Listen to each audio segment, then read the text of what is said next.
الاسم سعود بن جمعان بن سعد الغامدي، من أهل معشوق بالباح.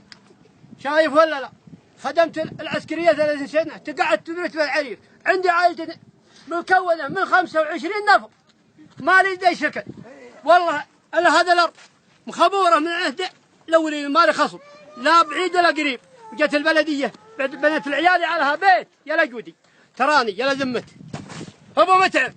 أبو متعب ما يرضاها ورعاني آخرتها. شوفهم ملابسهم وهم في المدارس، واللي هنا واللي هنا 21، والآخرين في الكلية واللي في الجامعة، واصرف والراتب 3000 وعلاها ما يغطي.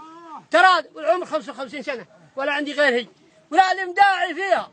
يشهد الله ويشهدون المواطنين. وانا يا لزمة ابو متعب، يا لزمة من يروس به الامر، يا حكم ال سعود اللي ما يرضون الا بحكم العدالة.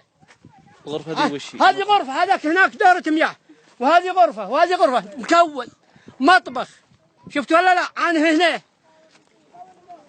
شايف. عن الغرفة الثانية شوف كيف كسروها عشان ما عاد نستفيد شيء، لا خشب ولا شيك وذا ولا حاجة، كلها دهكوها. حنا في حكم آل سعود، حكم وراضينا فسكو حكم، ما رحنا لحد ولا اعتدينا على حد، لا على صدق ولا في مخطط. الا تمتحنا البلديه تزينها علىنا وعخرتها ورعانا في الشمس.